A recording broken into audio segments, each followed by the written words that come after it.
Of the Cuban Missile Crisis in 13 days. FBI agent Sandra Bullock goes undercover as a beauty pageant contestant in Miss Congeniality. And Bachelor Nicolas Cage gets to see what his life could have been as the family man.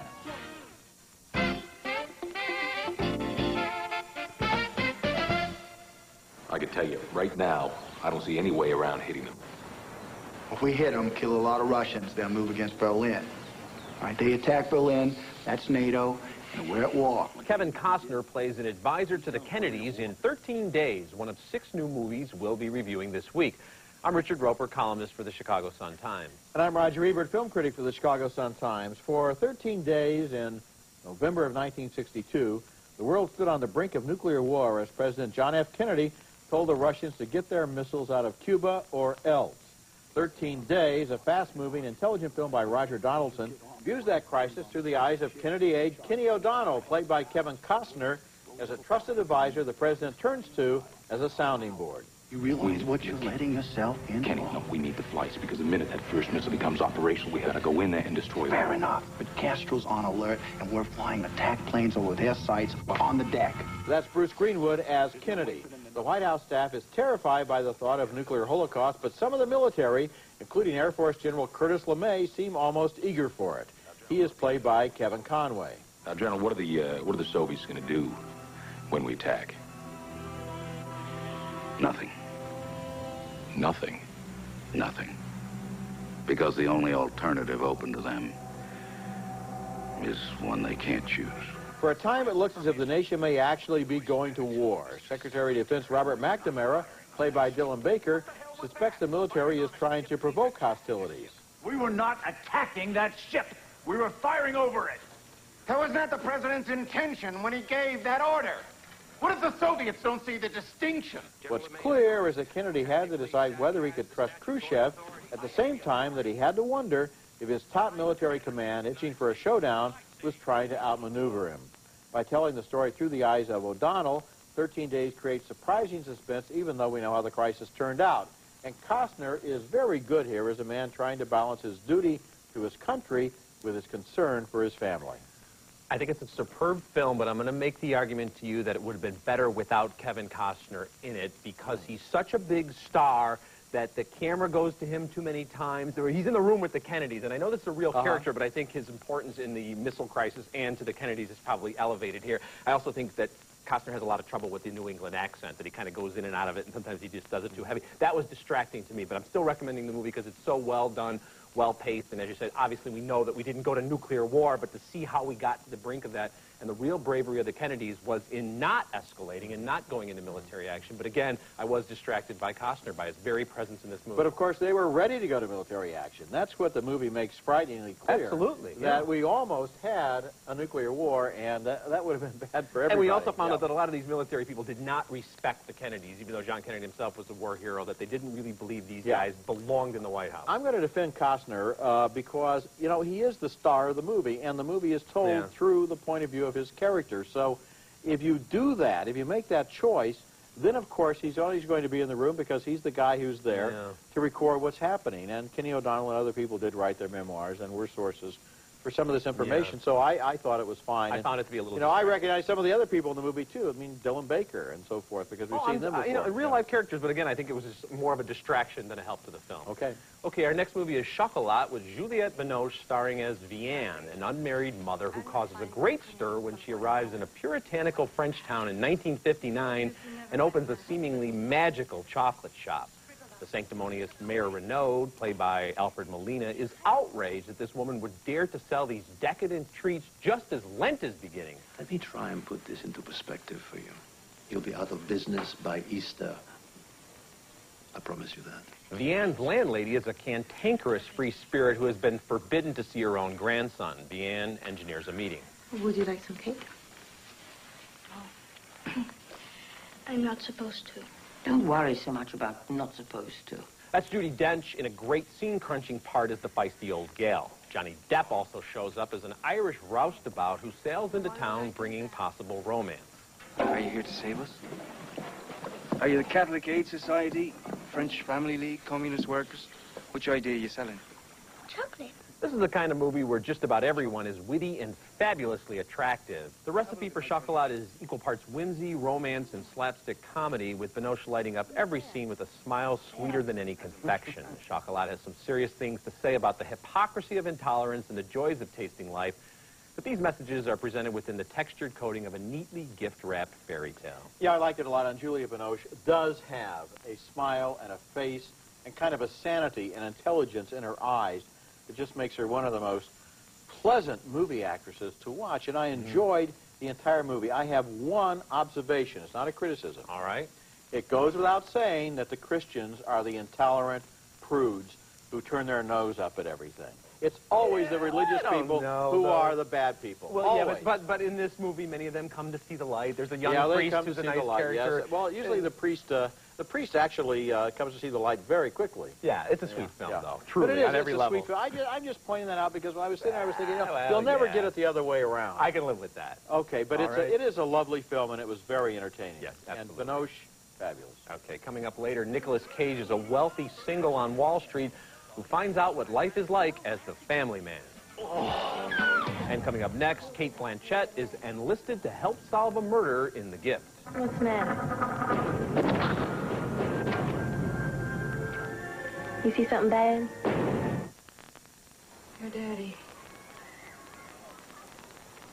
He took things away from you when you were a little boy.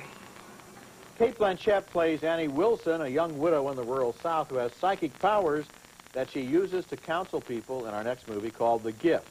And this is an unusual combination, a thriller with the nuances and sensitivity of a more serious drama. Annie's gift gets her into danger when she befriends a battered wife, and one of Annie's children is threatened by the woman's violent husband, played here by Keanu Reeves. You know, I feel sorry for you and your brothers. You and your mama being a witch and all. If she don't stop her evil ways, someday somebody's gonna burn her up. And then you boys are gonna be without a daddy or a mama.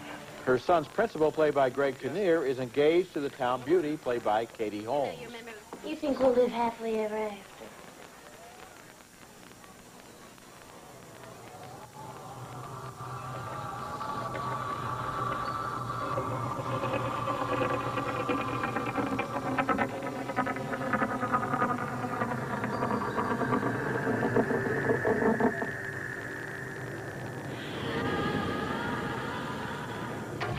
Then the fiancé is murdered, and Annie's psychic visions lead her to the body and make her into a courtroom target at the murder trial. I can't use my gift for personal gain. Except for those, what you call them, donations.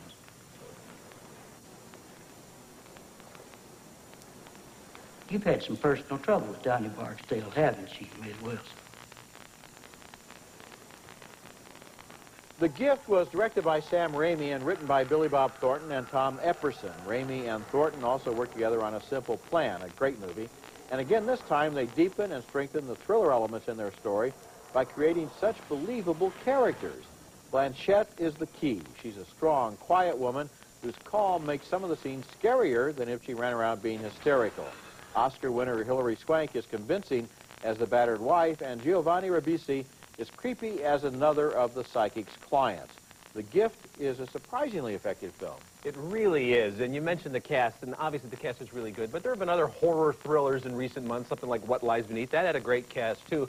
The key is what you mentioned, Billy Bob Thornton's script and Sam Raimi's direction. There's not really that many surprises here, but it's just done so well, and the scenes that are played out, the quiet moments before the big shocks that we know we're going to get and are still a little surprised about, that's what carries this for me and makes this film worth recommending. It's just a different level, as you say, a more literate take on a time-honored thriller that we've seen a million times before. As I was watching the movie, I thought, for some reason, of the novels of Barbara Kingsolver, who takes these women and puts them in a situation where their strength and their ability to hold things together is threatened by everything in their environment.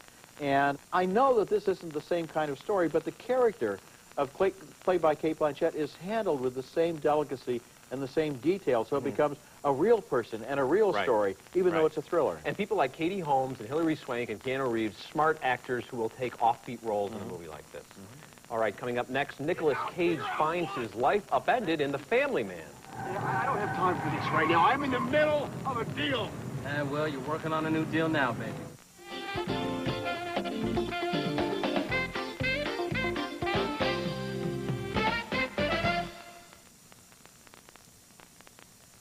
Kate Reynolds. Her assistant said you could reach her at home after 8. Kate Reynolds was my girlfriend in college. I almost married her.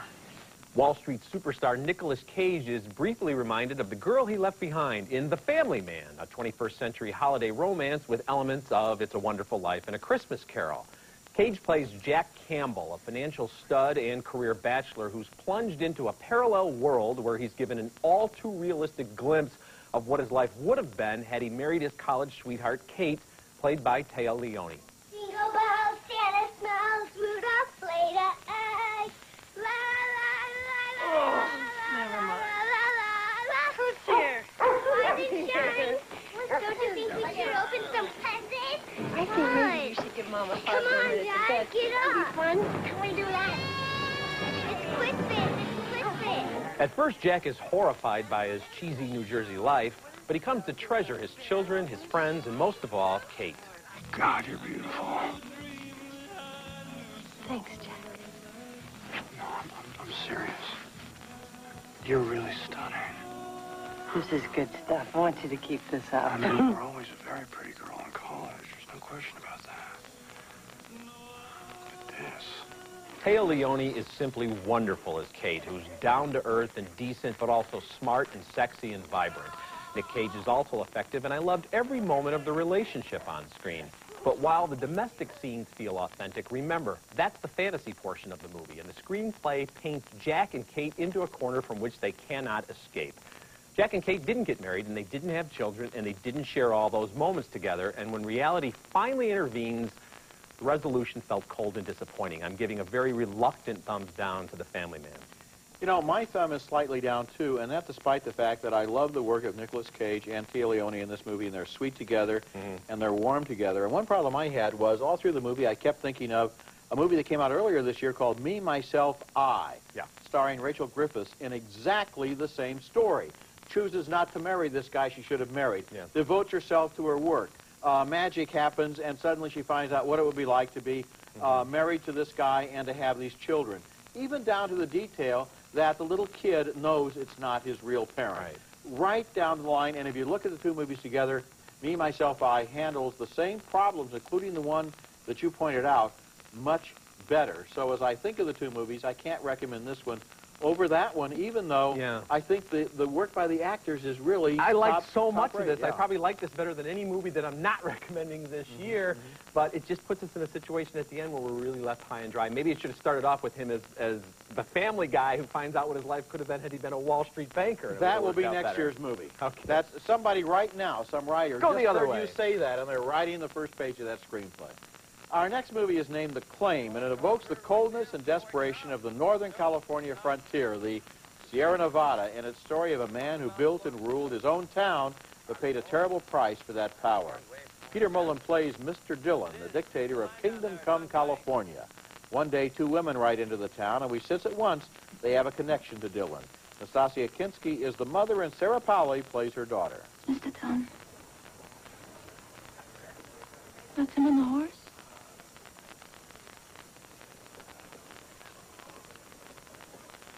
Please take these. I give them to Mr. Dillon. Nobody else. It soon becomes clear to us, but not to her, that the young girl is Dillon's daughter. Nice to give this to you. This is... Sir, Mrs. Byrne.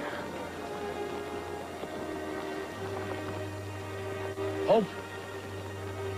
Hope! Your Hope? Mr. Dillon has been living with a prostitute played by Mila Jovovich, and now tries to send her on her way with payment of a bar of gold and the deeds to his land. I don't want your money. You tell me why. Deeds to back house of them. Stop saying that! Why? Can't be. You think I don't know what's going on? It's that girl you want to... That little girl, you pig, you...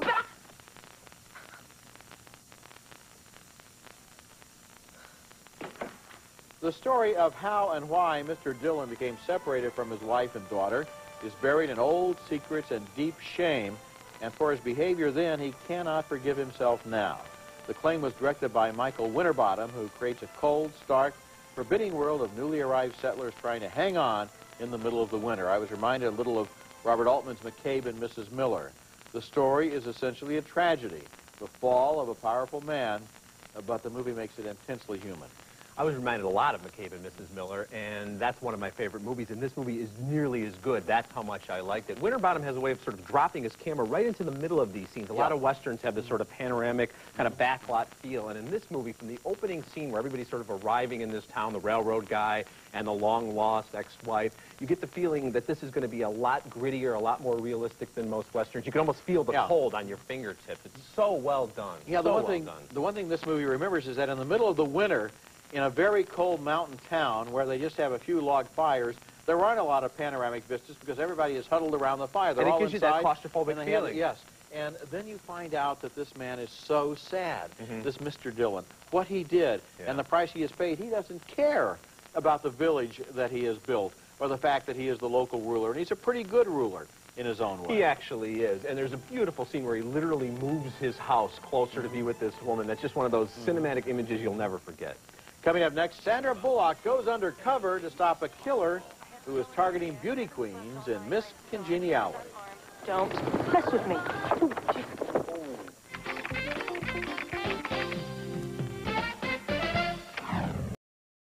Our next movie is Miss Congeniality, an embarrassing comedy where Sandra Bullock goes undercover as a beauty pageant contestant so she can catch a serial killer.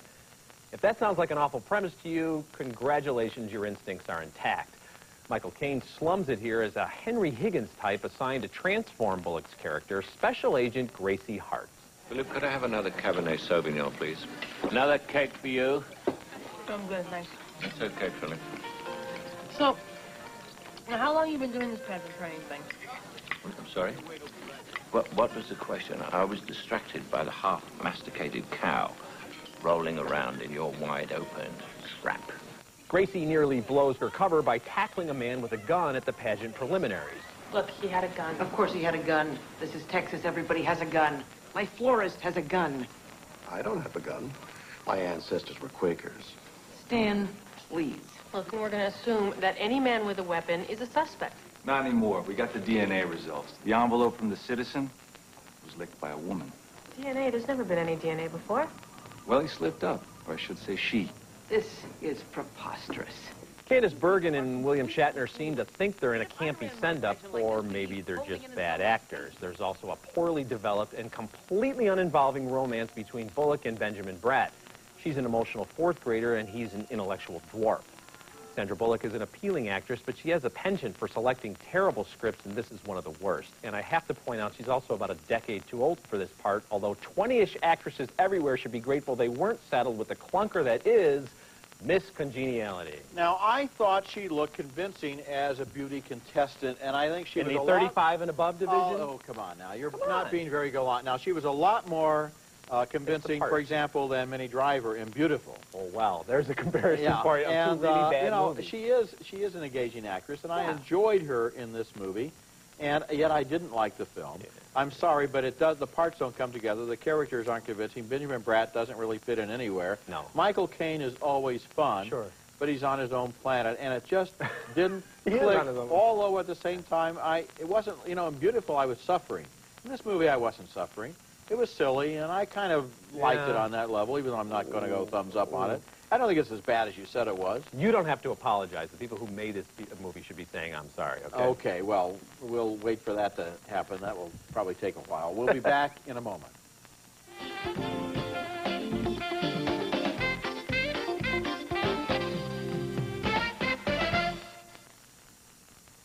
Join Roger Ebert and Richard Roeper on their film festival at sea with movie screenings and lively discussions aboard the Disney Wonder cruise ship, sailing February 1st through 4th on the Disney Cruise Line to the Bahamas with a stop at the Island Paradise Castaway Key. The Ebert and Roeper Film Festival at Sea. Call your travel agent or 1-800-945-3806. Now let's take another look at the movies we reviewed on this week's show. 2 thumbs up for 13 Days with Kevin Costner in the middle of the Cuban Missile Crisis. 2 more thumbs up for Chocolat and Julia Binoche's enchanting performance. 2 more thumbs up for The Gift and Cate Blanchett's three-dimensional character. 2 thumbs down, though, for The Family Man, but 2 thumbs up for The Claim and its tragic Western hero. And finally, 2 thumbs down for Miss Congeniality, although I like Sandra Bullock more than Richard did. So some good movies this week, including The Claim, The Gift, 13 Days, and Chocolat. I think out of those very good movies, The Claim is by far the best. It's got a real atmosphere to Terrific it, doesn't movie. it? Yeah. All these movies open over the holidays, although some of them don't open nationally until January. Now remember, you can learn more about our film festival at sea at our website, ebert-roeper-movies.com, where you can also hear our reviews. Next week, we look back at this year and present our top 10 lists in a special show, The Best Films of 2000. That's next week, and until then, the balcony is closed.